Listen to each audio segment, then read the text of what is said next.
Welcome everybody to video 28. Today we get to do the last video of our names of muscles video lectures that we have during the course of this unit. There will be one more video and video quiz after this video regarding training, but this is the last one that will contain information that you may see on your names of muscles quiz, which is coming up. So we're looking at muscles of the lower limb, that is your leg. And the first part we're going to look at is the upper portion of your leg. So you can see these groups and individual muscles that we have here. Starting with the gluteal group, you can see that gluteus, the maximus, the gluteus medius, and the gluteus minimus, as well as the tensor fasciae lata is all part of the gluteal group. Their job is going to be to extend and abduct the hip. Extension of the hip means that you are basically putting your foot backwards, your leg behind you. Abduction, remember, is taking that leg away from the midline. Your gluteal group is going to originate on the ilium, the sacrum, and the coccyx. So remember that ilium is part of it's part of your big hip bone. The sacrum and coccyx are in the inferior portion of your vertebra. And all of these muscles are going to insert on the femur. They're all acting on it either to extend it or abduct it. Your quadriceps group is going to include the rectus femoris, the vastus lateralis, the vastus medialis, and the vastus intermedius, as well as the sartorius muscle. Its job is going to be to extend your knee and flex the hip. So it's a lot of anteriorly moving parts. So extending the knee means you're going to straighten your leg. Flexing the hip is you're going to put your leg in front of you, sort of like you're kicking a soccer ball or kicking a football. You are flexing the hip. These are going to originate on the ilium, the acetabulum, and the femur. Remember, the acetabulum is that hip socket. And they are going to insert on the patella and the tibial tuberosity. So depending on if they are extending the knee or flexing that hip is going to determine exactly where they're going to insert. Your hamstring group is going to include the biceps femoris, the semitendinosus, and the semimembranosus. You may remember the semitendinosus is one of the hamstring muscles that may be harvested for any sort of autograft that you need, whether it be Tommy John, a new ACL, anything like that. You may also remember the biceps femoris. I make sure to mention that you have more than one bicep. You don't just have the bicep in your arm. You do have the bicep femoris as part of your hamstrings.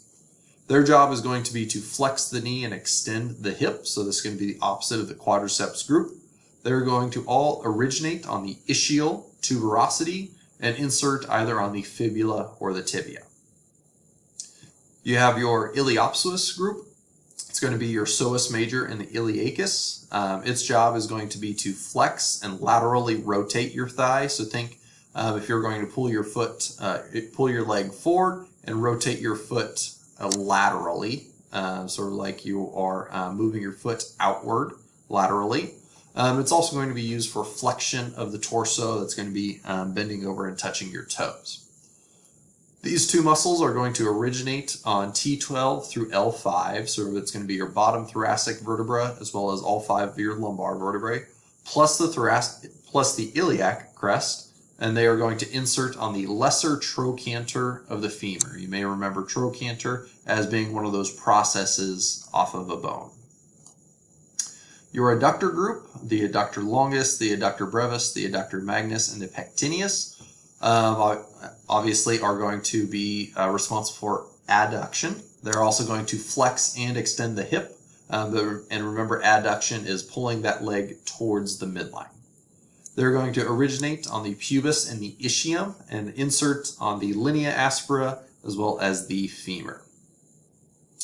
One muscle that I also did want to mention, the gracilis, because that is another common muscle that has its tendon harvested for any sort of autograft, for ACL repair, Tommy John, and things of that nature. It is responsible for knee flexion, and it's going to originate on the pubis and the ischium and insert on the medial, remember that is the middlemost surface of the tibia. So here we can see some of those muscles. You have the iliac crest here to give you an idea where you are. So this would be a rib back here, a floating rib.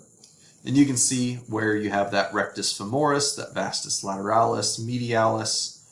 You can see the patellar tendon, the patellar ligament. Remember the difference between those two tendons that attach muscle to bone.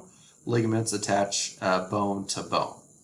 You can see the Sartorius muscle crossing all the way across here from the crest, from the iliac crest to the medial portion of the knee. The gracilis muscle running right through here, that one's commonly harvested.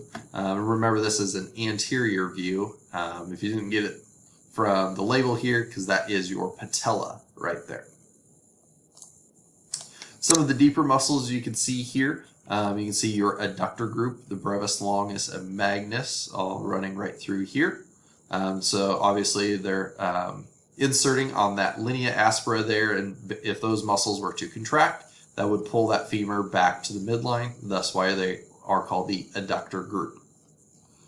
From the posterior view, you can see that adductor group from here, but mainly you are seeing the hamstrings, that semimembranosus, the semitendinosus, and the biceps femoris, which are going to be used to extend that hip and flex that knee.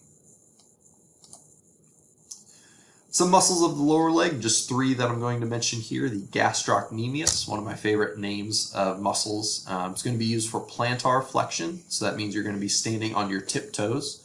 If you are contracting that gastrocnemius, it's going to have its origin on the femur and insert on the calcaneus. Very, very similar is the soleus muscle, also used for plantar flexion. It's actually going to sit deep to the gastrocnemius. So you can see here in this middle picture, they removed the gastrocnemius to reveal that soleus underneath. So it's going to originate on the tibia, the fibula, as well as the interosseous membrane, and also insert on the calcaneus. What's interesting about the soleus is that pound for pound, it is the strongest muscle in the human body. So it is not as strong as the gluteus maximus, which is the biggest muscle in the human body, but if it was the size of the gluteus maximus, it would be much, much stronger. On the anterior side, I was going to just want to mention the tibialis anterior. Tibialis telling you tibia, anterior, the front side. Going to be used for dorsiflexion and a little bit of inversion of your foot. Remember, dorsiflexion is pulling your toe to your shin. The tibialis anterior is going to originate on the tibia and the interosseous membrane. You can see it right here. And it's going to insert on your cuneiform in the first metatarsal. Remember that cuneiform is one of your tarsal bones, even though we didn't go over the tarsals that in depth. So that is the muscles of your leg, and that is all of the names of muscles that we are going to cover for this class. So make sure that you're using these videos, you're taking good notes, you're studying to prepare yourself for the names of muscles quiz. And then we just have one video and one video quiz after this, so don't forget to do that one as well.